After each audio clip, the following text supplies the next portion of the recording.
السلام علیکم ورحمۃ اللہ وبرکاتہ۔ عزیز دوستو، آج کے اس ویڈیو کے اندر ہم یہ جانتے ہیں کہ تجدید ایمان کیا ہے۔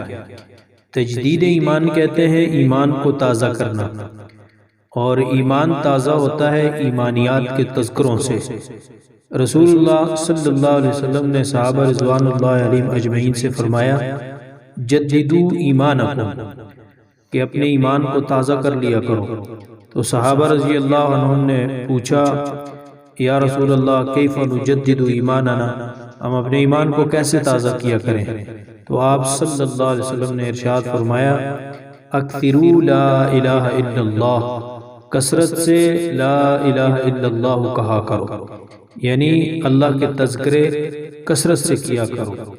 اور ابو ذر رضی اللہ تعالیٰ عنہ فرماتے ہیں کہ حضرت عمر رضی اللہ تعالیٰ عنہ اپنے ساتھیوں میں سے ایک دو کا ہاتھ پکڑ لیتے اور فرماتے، ہمارے ساتھ کچھ دیر رہو تاکہ ہم اپنا ایمان بڑھا لیں، اور پھر ہم اللہ تعالیٰ کی ذات و صفات کا ذکر کرتے۔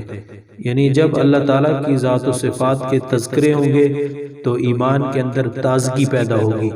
اسی طرح موت کے جب تذکرے ہوں گے، آخرت کے تذکرے ہوں گے، تو ایمان کے اندر تازگی پیدا ہوگی، ایمان تازہ ہو جائے گا۔ اللہ تبارک و تعالیٰ سے دعا ہے کہ اللہ پاک ہم سب کو ایمان کی تجدید نصیب فرمائے۔ وآخر دعوانا الحمدللہ رب العالمین۔